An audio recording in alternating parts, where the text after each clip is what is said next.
जय भोलेनाथ। आप सभी का हमारे YouTube चैनल पर बहुत बहुत स्वागत है। भोलेनाथ की कृपा आप सभी पर सदैव बनी रहे। आज रसपान कीजिए श्री शिव महापुराण के एकादश अध्याय का।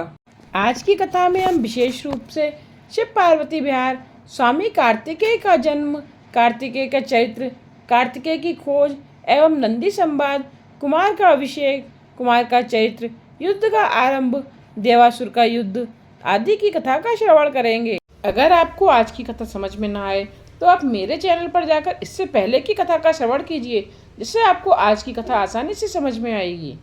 सूत जी कहते हैं कि श्री नारद जी ने पूछा, ब्रह्मा जी, शंकर जी व पार्वती जी के पुत्र कैसे हुआ? सूत जी कहने लगे, जब नारद जी ने ऐसा पूछा तब ब्रह्मा जी प्रसन्न हो शिव जी का स्मरण करते हुए बोले, नारद जी, जब पार्वती के साथ विवाह कर शिव जी कैलाश पर आए, भगवान शंकर ने प्रसन्न होकर अनेकों उत्सव मनाए और देवता प्रसन्न हो अपने लोक को चले गए। इसके पश्चात महादेव शंकर कल्याण स्वरूप श्री पार्वती को लेकर अत्यंत मनोहर दिव्य निर्जन स्थान में चले गए और वहां रतिवद कश्या बनकर देवताओं के सहस्त्रों वर्षों तक पार्वती के साथ विहार करते रहे। लोक धर्म के प्रवर्तक भगवान शंकर ने एक क्षण के समान ही इस बहुत समय को व्यतीत कर दिया। यह देख समस्त इंद्रादि देवता ने सुमेरु पर्वत पर एक गोष्ठी की और विचार किया कि योगीश्वर शंकर ने अभी तक कोई पुत्र उत्पन्न नहीं किया, अब वे किस लिए विलंब कर रहे हैं। तब मुझे ब्रह्मा को अग्री बना सब देवता विष्णु जी के पास गए, अपना अभिष्ट कहा और यह भी निवेदन किया कि हजारों वर्षों से भगवान रतिक क्रीड़ा में रत हैं और उससे व्रत नहीं होते हैं। तब विष्णु जी ने मुझसे कहा कि इसकी कुछ चिंता न कीजिए, वे स्वयं अपनी इच्छा से ही व्रत हो जाएंगे। जो मनुष्य किसी स्त्री पुरुष का वियोग कराता है उसे जन्म जन्म में स्त्री पुरुषों का वियोग सहना पड़ता है। अतएव इसका उपाय यह है कि 1000 वर्ष बीतने पर तुम लोग शिव जी के पास जाकर वहाँ कोई ऐसा उपाय करो जिससे उनका वीर्य पृथ्वी पर आ पड़े। उसी वीर्य से उनके स्कंद नामक पुत्र का जन्म होगा। परंतु इस समय तुम सभी देवता अपने स्थान पर चले जाओ और शिव जी को पार्वती के साथ विहार करने दो। विष्णु जब देवताओं से ऐसा कहकर अपने अंतःपुर को चले गए, देवता भी अपने धाम को गए। फिर तो उन शक्तिमान के विरह से पृथ्वी कांप उठी, तीनों लोगों में भय व्याप्त हो गया। तब मुझे साथ ले सब देवता विष्णु जी के पास फिर पहुँचे। स्थावर जन्म की व्याकुलता देख विष्णु जी ने कहा, आओ सब देवता मेरे साथ शिव जी के पास चलो। हम लोग कैलाश पर्वत पर पहुँचे, परंतु शिव जी तो वहाँ थे नहीं, केवल उनके गढ़ वहाँ विद्यमान थे। विष्णु जी ने नम्रता पूर्वक उन गढ़ों से शिव जी का पता पूछा। गढ़ों ने बताया कि लीलाधाम भगवान शंकर हमें यहाँ नियुक्त कर पार्वती जी के मंदिर में गए हैं, परंतु ज्ञात नहीं है कि वे क्या कर रहे हैं। तब हम लोग शिव जी के द्वार पर गए। विष्णु जी ने लोक प्रभु शंकर की वहाँ स्तुति की। तारकासुर से दुखी सभी देवता भगवान शंकर की स्तुति करने लगे। ब्रह्मा जी बोले, यद्यपि शिव जी सर्वप्राकरण योग ज्ञान में प्रवीण और व्यक्त काम है, तथापि पार्वती जी के भय से उन्हें संभोग त्यागने न बना। वे द्वार पर आ मुझ सहित विष्णु जी को देखकर बहुत ही हर्षित हुए। देवताओं ने उनकी स्तुति आरंभ की, तात्कादि महादैत्यों का विनाश का निवेदन किया। तब उन देवताओं का वचन सुनकर भगवान शंकर दुखित हो कुछ विचार करते हुए बोले, हे देवताओं, होनी को कोई मिटा नहीं सकता, सिर से रसोलित हुए मेरे वीर्य को कौन धारण कर सकता है। ऐसा कहकर उन्होंने पृथ्वी पर गिरा दिया। उसे देख देवताओं ने अग्नि को प्रेरणा दी कि तुम इसे कपोत बनकर ग्रहण करो। कपोत रूपिणी अग्नि ने समस्त वीर्य भक्षण कर लिया। उसी समय वहाँ पार्वती जी आ गईं, क्योंकि शिव जी को द्वार से उनके पास जाने में विलम्ब हो गया था। वहाँ पहुंचकर उन्होंने सब वृत्तांत देखा तो उन्हें क्रोध आ गया। उन्होंने हरि आदि देवताओं से कहा, तुम बड़े स्वार्थी और दुष्ट हो। अपने स्वार्थ के लिए तुमने मेरे विहार को भंग किया, जिससे मैं बंध्या हो गई। मुझसे विरोध कर कोई देवता सुख नहीं पा सकता। ऐसा कहकर पार्वती जी ने विष्णु आदि सब देवताओं को शाप दे दिया। सती ने कहा, सब देवांगनाएं बंध्या हो जाएंगी, मेरे विरोधी सब देवता दुख पावेंगे। पार्वती जी ने अग्नि से कहा, क्यों रे, तूने शिव जी का वीर्य भक्षण किया, अतएव आज से तू सर्वभक्षी हो जा और इसके लिए सर्वदा ही पीड़ित रहे। अग्नि को साप दे पार्वती जी महारुष्ट होकर अपने स्थान को चली गईं। जब शिव जी गए तब उन्होंने सारा वृतांत कहा। इसके पश्चात पार्वती जी ने गणेश जी को उत्पन्न किया। इधर जो समस्त देवता अग्नि में होम द्वारा अन्नादि भक्षण करते रहे, इससे उनके पेट में गर्भ रह गया, जिससे विष्णु आदि सब देवताओं को बड़ी पीड़ा हुई। शिव जी की इच्छा से उन सबकी बुद्धि भी नष्ट होने लगी। गर्भ की गर्मी से सभी संतप्त हो गए। सबने शिव जी की शरण ली, शिव जी के मंदिर पर हाथ जोड़कर स्तुति की, गर्भधान से युक्त अपना कष्ट कहा, उसके निवारण की प्रार्थना की।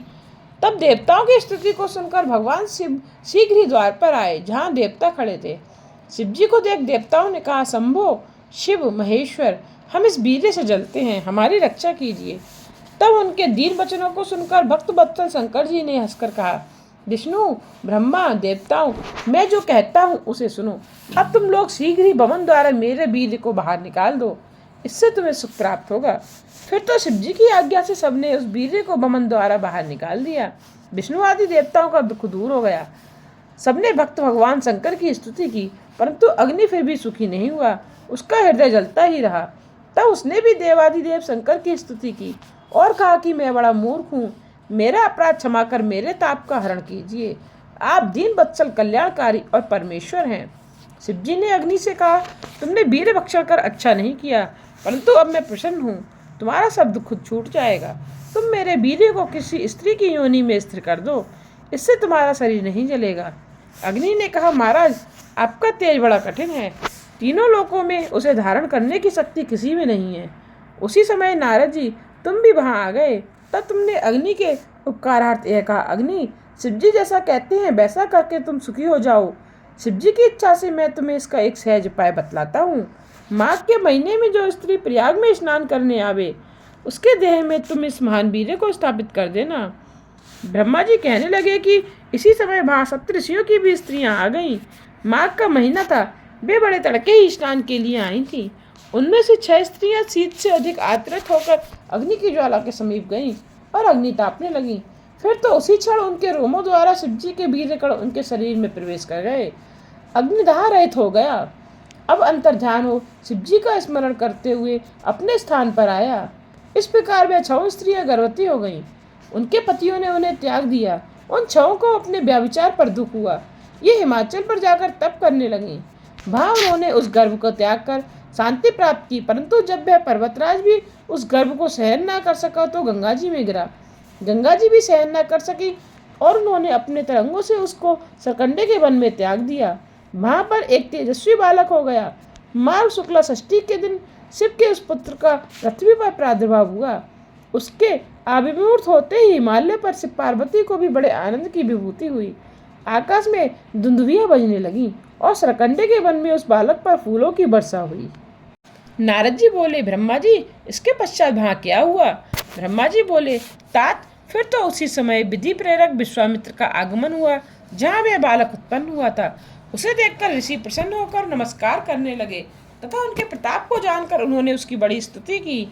तब अत्यंत उत्सवदायक बालक ने विश्वामित्र जी से कहा कि हे महाज्ञानान्वित, तुम शिव की इच्छा से सहसा यहाँ आ गए हो, अतः तुम सवधि मेरा संस्कार करो।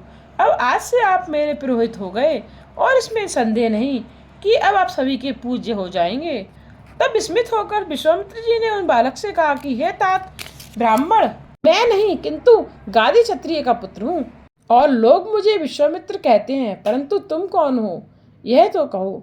इस पर वह उत्सवकारी बालक बोला, हे विश्वामित्र, अब तुम मेरे वरदान से ब्रह्मर्षि हो गए। निसंदेह और वशिष्ठादि ब्रह्मर्षि तुम्हारे प्रशंसक होंगे। मैं आज्ञा देता हूँ कि तुम मेरा संस्कार करो और यह गुप्त रहस्य किसी पर प्रकट न करना। फिर तो विश्वामित्र जी ने उस बालक का जात संस्कार किया और उस बालक ने भी प्रसन्न होकर उन्हें सच्चा ज्ञान प्रदान किया। तात, यह तो मैंने उस बालक की एक लीला कही, अब उसकी कथा सुनो। उसी बालक को आकर देखा तो उसका आलिंगन और चुंबन कर उन्होंने उसे शक्ति और शस्त्र अर्पण किया। उस शक्ति को लेकर वह क्रोध पर्वत पर चढ़ गया और उसके शिखर ढहाने लगा। यह देख 10 वीर राक्षस उसको मारने आए, परंतु कुमार ने सबको अपने प्रहार से नष्ट कर दिया। त्रैलोक्य कांप उठा। यह देख देवताओं सहित शंकर जी वहां आए और इंद्र ने उसके दक्षिण पार्श्व में वज्र का प्रहार कर दिया, जिससे विशाखा नामक एक महाबली दूसरा मनुष्य उत्पन्न हो गया। इंद्र ने फिर उसके वाम पार्श्व में प्रहार किया, इससे विशाखा नाम दूसरा पुरुष पैदा हो गया। इंद्र ने उसके हृदय में मारा तो नेगम नामक एक महाबली पुरुष प्रकट हो गया। ये चारों स्कंदू तो बड़े ही वीर थे। अब ये चारों महाबली इंद्र को मारने दौड़े। इंद्र भयभीत हो उनकी शरण में आए। भय बालक स्वर्ग पहुंचा। वहां एक सरोवर में स्नान करती हुई कृतिका नामक 6 स्त्रियां उसे पकड़ने दौड़ी। उनमें भारी विवाद हुआ। कुमार ने 6 मुख कर एक एक मुख से सबका स्तनपान किया। वे प्रसन्न हो कुमार को अपने लोक में ले गईं और दूध पिलाकर पालन किया।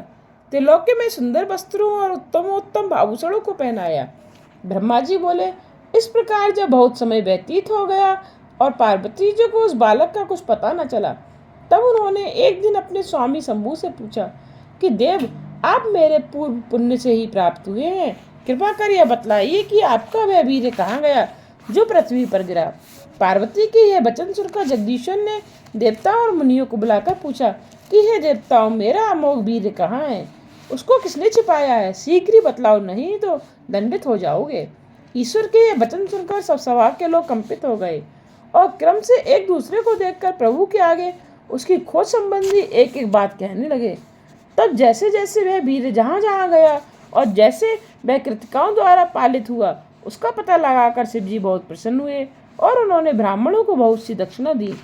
पार्वती जी पुत्र का समाचार सुनकर बहुत प्रसन्न हुई। फिर प्रभु ने अपने गणों को आज्ञा दी कि कृतिकाओं के यहाँ जाकर मेरे पुत्र को ले आओ। शिव जी के एक से एक बलिगण, लाखों क्षेत्रपाल और लाख भूत, रुद्र और भैरव ने स्वर्ग में उड़कर कृतिकाओं का घर घेर लिया। कृतिकाएं भय से व्याकुल हो गईं। तब उन्होंने ब्रह्म तेज प्रकाशमान कार्तिकेय से कहा कि बस, क्या तुम नहीं देखते हो, असंख्य सेनाओं ने तुम्हारे घर को घेर लिया है। अब क्या करें, कहाँ जाएं? इस पर कार्तिकेय ने कहा, कल्याणियों, मेरे रहते आप लोगों कुछ भी ना करो। मैं बालक होकर भी दुर्निवार हूँ। ऐसा कौन है? इसी समय शिव जी के सेनापति नंदीश्वर कार्तिकेय के समक्ष जाकर खड़ा हो यह कहने लगा कि हे भाई माताओं, मुझे जगत संहर्ता शिव जी ने यहाँ भेजा है। इस समय कैलाश में ब्रह्मा, विष्णु और रुद्र आदि संपूर्ण देवता विद्यमान है। तात, शिव जी ने तुम्हें खोजने के लिए मुझे भेजा है। अब तुम मेरे साथ पृथ्वी पर चलो। देवताओं सहित शिव जी तुम्हारा अभिषेक करेंगे। तारकासुर को मारने के लिए तुमको सभी प्रकार के अस्त्र प्रदान करेंगे। जब नंदीश्वर ने ऐसा कहा तब कार्तिकेय ने कहा, भाई, मैं कृतिका ज्ञान योगिनी प्रकृति की कला है। मैं इनका पौष्य पुत्र हूँ। पार्वती जी धर्म की माता है। जैसे यह सब कृतिकाएं हैं, यदि शिव जी ने अपना पुत्र मानकर तुमको भेजा है तो तुम्हारे साथ चलकर देव समूह का दर्शन करूंगा। यह कहकर कृतिकाओं को बुला उनसे आज्ञा ले कार्तिकेय जी शीघ्र ही शिव जी के पार्षदों के साथ चले। ब्रह्मा जी बोले, उसी समय एक बड़ा ही सुंदर रथ दिखाई दिया जो विश्वकर्मा का बनाया हुआ था तथा जो बड़ा ही मनोहर और वेगवान था। पार्वती जी ने उसे भेजा था और पार्षद उसे चारों तरफ से घेरे हुए थे। वह रथ वहीं आकर रुक गया और दुखी हृदय कार्तिकेय जी उस रथ पर जा चढ़े। 6 कृतिकाएं व्याकुल हो बाल खोले वहां आ खड़ी हुई। उन्होंने कहा, तुम हमारे पुत्र हो, हमने तुमसे बड़ा प्रेम किया है, अब हम क्या करें और कहाँ जाएं? इस प्रकार कहती हुई कार्तिकेय को हृदय से लगा पुत्र वियोग में शीघ्र ही वहां मूर्छित हो गईं। कुमार उन्हें अध्यात्मक ज्ञान दे सुखदायक एवं मांगलिक समय देखकर पार्षदों के साथ चले। विमान पर बैठकर कृतिकाओं और नंदीश्वरों के साथ कैलाश में अक्षयमूल्य निग्रोध वृक्ष के पास आए। देवताओं ने उनके आगमन का समाचार शिव जी को दिया। विष्णु आदि देवताओं को और महर्षियों को साथ ले शिव जी गंगा से उत्पन्न कुमार को देखने आए। उस समय शंख और बेरी आदि बज रहे थे। वीरभद्र आदि गण उनके ताल और लय से शिव जी की स्तुति कर रहे थे। सभी प्रसन्न हो जय और नमा शब्द कर रहे थे। सरकंडों में उत्पन्न हुए शिव जी के उस पुत्र को देखने चले। पार्वती जी ने तो और भी बड़ा उत्सव किया। शिव जी की आज्ञा से देवताओं ने महोत्सव मनाया। देवता और श्रेष्ठ ऋषि उनकी स्तुति करने लगे। कुमार प्रेम पूर्वक शिव जी की गोद में बैठकर खेलने लगे। फिर शंकर ने कुमार कार्तिकेय को एक रत्न जड़ित रमणीय सिंहासन पर बिठाकर सब तीर्थों से आए हुए जलों को वेद मंत्रों से पवित्र करके 100 रत्न के कलशों से उन्हें स्नान कराया। फिर विष्णु जी ने रत्नसार निर्मित किरीट, मुकुट, बाजूबंद, बैजंती माला और अपना चक्र प्रदान किया। शिव जी ने भी कुमार को शूल, पिनाका, फरसा, शक्ति, पाशुपास्त्र, बाण, संग्रहास्त्र और परम विद्या इतनी वस्तुएं दी। फिर मुझ ब्रह्मा ने यज्ञोपवीत, वेद माता गायत्री ने कमंडलू, ब्रह्मास्त्र तथा शत्रु को मर्दन करने वाली विद्या दी। इंद्र ने अपना ऐरावत और वज्र तथा वरुण ने श्वेत छत्र और रत्नमाला प्रदान किए।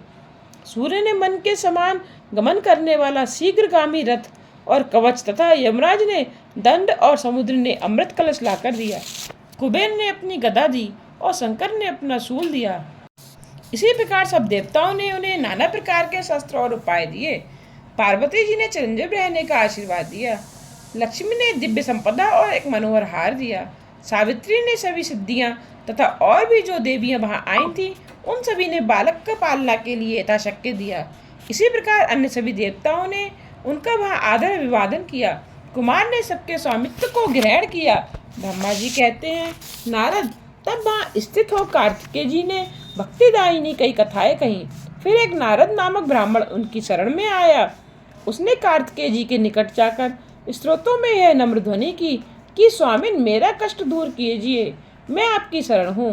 मैं एक अजमेर यज्ञ कर रहा हूँ जो आज अपनी बंधन न तोड़ जाने कहाँ चला गया है। मेरा यज्ञ भंग हो रहा है, परंतु मुझे आशा है कि आप जैसे स्वामी के रहते मेरा यज्ञ भंग नहीं हो सकता। आप अखिल ब्रह्मांड के स्वामी हैं और सेवा योग्य समझकर सब देवता अपनी सेवा करते हैं। आप देवताओं के सम्राट और शिव जी के पुत्र हैं। तथा उनकी ऐसी स्तुति सुनकर स्वामी कार्तिकेय जी ने अपनी वीरबाहु नामक प्रधान गण को उस ब्राह्मण के यज्ञ को पूर्ण करने की आज्ञा दी। वह महावीर गण उस अज को ढूंढने लगा। उसने सब ब्राह्मणों में उसे खोजा, किंतु इसका उपद्रव तो उसने सुना कि वहां उसने उपद्रव किया था, परंतु उसे पाया नहीं। तब कुमार का वह गण विष्णु लोक में गया। वहां उसने देखा कि महाबली अज बहुत उपद्रव मचाए हुए हैं। फिर तो कुमार का वह वीरगण उसको पकड़कर अपने स्वामी के पास लाया। भगवान सारे संसार का भार लिए उसके ऊपर चढ़ बैठे। अब उन्हें लेकर त्रिलोक्य की परिक्रमा करने लगा। एक ही मुहूर्त में वह त्रिलोकी का पर्यटन कराया। फिर आकर वहीं खड़ा हो गया जहाँ से वह भगवान को ले गया था। स्वामी इसके पीठ पर उतरकर अपने आसन पर जा विराजे। आज वहीं खड़ा रहा। तब नारद ने कार्तिकेय जी से कहा कि हे देव, अब इस अज को मुझे दे दीजिए, मैं आनंद से आपका यज्ञ करूं। कार्तिकेय जी ने कहा कि हे विप्र, यह अज वध के योग्य नहीं है। आज अपने घर जाइए। मैं प्रसन्नता से यह वर देता हूँ कि आपका यज्ञ पूर्ण होगा।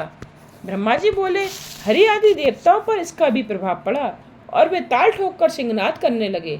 अब वे ताल ठोककर कुमार को आगे कर तारकासुर को मारने चले। इधर तारक ने भी देवताओं से युद्ध करने की तैयारी कर यात्रा की। फिर सब देवता कुमार को अग्रसर कर पृथ्वी और सागर के संगम पर आए।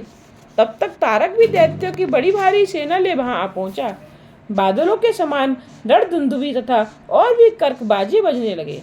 पृथ्वी को कंपित करने वाला देवताओं और नारक के दैत्यों का युद्ध आरंभ हुआ। चरण और जंघाओं में प्रहार होने लगे। देवताओं की ओर से इंद्र कार्तिकेय कुमार को हाथी पर चढ़ा आगे हुए। उनके पीछे लोकपालों सहित देवताओं की बड़ी भारी सेना थी। तब तक कुमार इंद्र का हाथी छोड़ एक दूसरे रत्न जड़ित यान पर जा चढ़े। प्रचेता ने उसे एक कांतिमान छत्र रखा। इसी समय दोनों पक्षों ने भयानक युद्ध आरंभ किया। क्षण मात्र में पृथ्वी खंड मुंडों से व्याप्त हो गई। सैकड़ों तथा हजारों वीर कट कट कर पृथ्वी पर गिरने लगे। कबंध नाचने लगे, रक्त की नदियां बहने लगी। सैकड़ों भूत प्रेत आ गए। गीदड़ और गीदड़ी अनेक प्रकार से मांस भक्षण करने लगी। महाबली तारक ने एक बड़ी सेना लेकर देवताओं पर प्रचंड आक्रमण किया। युद्ध में उल्लासित इंद्रादिक देवता उसे रोकने लगे, परंतु वह न रुका। फलतः देवताओं ने अद्भुत पराक्रम कर दैत्यों का नाशकारी बड़ा युद्ध किया। इतने में द्वितीय पुत्र तारक अकेले इंद्र से युद्ध करने लगा। ब्रह्मा जी बोले, नारद जी, जब इस प्रकार देवताओं और दैत्यों ने विनाशकारी युद्ध आरंभ किया तो तारक ने अपनी परम शक्ति को उठाकर इंद्र पर चला दिया, जिससे इंद्र घायल हो तत्काल ऐरावत से गिर पड़ा। उसी प्रकार अपनी रणकुशलता से असुरों ने सभी लोकपालों को परास्त कर दिया और अन्य देवताओं को मार मार कर भगा दिया। असुर विजय हो सिंहनाद करने लगे। यह देख वीरभद्र को बड़ा क्रोध आया। वह वीरगणों से वेष्टिक हो तारक के निकट जा पहुंचा और उसे भीषण मार मारने लगा। दैत्य मिलकर उससे भीषण युद्ध करने लगे। त्रिशूल, पास, खड़ग, फरसा और पट्टिस आदि आयुधों का प्रयोग हुआ। इसी समय वीरभद्र ने त्रिशूल मारक तार को अत्यंत घायल कर दिया। वह क्षण भर के लिए मूर्छित हो पृथ्वी पर गिर पड़ा। जब चेतना आई तब वीरभद्र अपनी शक्ति का प्रहार करने लगा। वीरभद्र और तारक बड़े वेग से युद्ध करने लगे। नारद, महाकौतुक तारक ने भीषण संग्राम कर उसी क्षण वीरभद्र को मारकर युद्ध भूमि से भगा दिया। फिर क्रुद्ध हो उस महाकुपित असुर ने देवताओं पर अपने बाणों की छड़ी लगा दी। देवता युद्ध भूमि छोड़कर भागने लगे। अब उन्हें भागते हुए देख स्वयं विष्णु जी अपने आयुधों सहित उससे युद्ध के लिए आगे बढ़े। विष्णु और तारक का महायुद्ध हुआ। उस रोमहर्षण युद्ध को सभी बड़े वेग से देखने लगे। हरि ने बड़े वेग से दैत्य पर अपनी गदा का प्रहार किया, परंतु उसी क्षण उस दैत्य ने विषक बाण मारकर उसके 2 टुकड़े कर दिए। तब भगवान ने क्रुद्ध हो अपना शार्ग धनुष उठाकर उस पर बाण चढ़ाकर उस असुर नायक पर प्रहार किया। असुर उनके बाण को काटने लगा। फिर शक्ति उठा विष्णु जी को जो मारा तो वह मूर्छित हो पृथ्वी पर गिर पड़े, परंतु क्षण मात्र में ही उठकर उन्होंने अपना सुदर्शन चक्र चला दिया। चक्र से पीड़ित असुर पृथ्वी पर गिर पड़ा। फिर उठकर वह चक्र को छेदते हुए विष्णु जी को ताड़न करने लगा। विष्णु जी उस पर गदा का प्रहार करने लगे। ब्रह्मा जी बोले, नारद जी, जब मैंने इस प्रकार तारका से युद्ध करते देखा तो कुमार जी के पास जाकर बोला कि हे देव, मैंने तारका को वर दिया है जिससे यह विष्णु आदि किसी से मारने से नहीं मरेगा, और आप इससे युद्ध कीजिए। पार्वती सुत, यह आपके सिवा और किसी के मारे से नहीं मर सकता। नारद जी, मेरी इस वाणी को सुनकर शंकर तनय कुमार रथ से उतरकर पैदल हो गए और एक परम कांतिमान उल्का के समान अपनी शक्ति को उठा लिया। तब देवताओं को मारने वाले तारक ने उन्हें देखकर कहा, क्या शत्रुओं पर प्रहार करने वाला कुमार यही है? परंतु मैं एक ही वीर इस कुमार को तथा सब वीरों सहित तुम्हारे सब लोकपालों और गणों को युद्ध में मार सकता हूँ। ऐसा कहकर वह महाबली कुमार की ओर वक्र दृष्टि से देखता हुआ अपनी एक परम अद्भुत शक्ति को धारण कर युद्ध करने लगा। फिर देवताओं से कहा, अरे मूर्खों, तुमने इस वक्त बालक को मेरे सामने क्यों कर दिया? क्या तुम सबों को और विशेषकर इस विष्णु को ऐसा करते लज्जा नहीं आती? अब मैं जो इस बालक को मारूंगा तो इसका पाप तुम्हें लगेगा, किंतु बालक, तुझे तो अपने प्राण बचाने चाहिए। जा, तू भाग जा, मैं तुझे नहीं मारूंगा। इंद्र और विष्णु की इस निंदा से तारक का पुण्य क्षीण हो गया। इसी समय इंद्र ने अपना वज्र चलाकर इस पर प्रहार कर दिया। वह पृथ्वी पर गिर पड़ा, परंतु तत्क्षण क्रोध से उठ खड़ा हुआ ऐरावत पर चढ़े इंद्र को अपनी शक्ति के प्रहार से धराशायी बना दिया। इंद्र के गिर जाने से देवताओं में हाहाकार मच गया। तारक ने उस गिरे हुए इंद्र को अपने पैर से भी प्रमाणित किया, इससे भी उसका धर्म क्षीण हुआ। यह देख विष्णु जी ने उस पर अपना चक्र चला दिया। विष्णु के चक्र ने जैसे ही पीड़ित का धराशायी बना दिया, परंतु वह शीघ्र ही उठ पड़ा और जो अपनी प्रचंड शक्ति से विष्णु जी को मारा तो वे ही तत्काल ही मूर्छित हो पृथ्वी पर गिर पड़े और देवताओं में हाहाकार मच गया। विष्णु जी जब तक उठे तब वीरभद्र ने अपना प्रचंड शूल लेकर उसी प्रतापशाली दैत्य पर आक्रमण कर दिया। उसके लगने से तारकासुर भूमि पर गिर पड़ा, किंतु तत्क्षण उठकर उसने अपनी शक्ति चला वीरभद्र को भी धराशायी बना दिया। क्षणभर के लिए वीरभद्र को मूर्छा आ गई। देवता हाहाकार करने लगे। तारकासुर महाकाल के समान चमकने लगा। ब्रह्मा जी बोले, अब शिव जी के चरणों का ध्यान कर कुमार अपने असंख्य गणों को साथ लिए हुए उस असुर को मारने के लिए उससे युद्ध करने लगे। देवताओं ने जय जयकार की, ऋषियों ने अपनी श्रेष्ठ वाणी से उनकी स्तुति की। तारकासुर और कुमार का भयानक युद्ध हुआ। दोनों वीर हाथ में शक्ति लेकर परस्पर युद्ध करने लगे। दोनों महाबली एक दूसरे पर भीषण प्रहार करने लगे। मंत्रों से दोनों परस्पर युद्ध करने लगे, एक दूसरे के साधक हुए। एक ने दूसरे की वध की इच्छा से युद्ध किया। दोनों अंग प्रत्यंग घायल हुए। सब देवता और गंधर्व बैठकर संग्राम देखते हुए ये कहने लगे कि देखें किसकी विजय होती है। कार्तिकेय ने शीघ्र ही तारक की छाती पर अपनी शक्ति चला दी। इसके उत्तर में तारक ने भी कुमार पर अपनी शक्ति छोड़ी। उसके आघात से शंकर पुत्र मूर्छित हो गए, परंतु महर्षियों से प्रार्थित होते ही क्षण मात्र में ही उठ बैठे। सिंह के समान गर्जन कर फिर उस पर अपनी शक्ति छोड़ी। दोनों ने शक्ति से एक दूसरे को आघात पहुंचाया।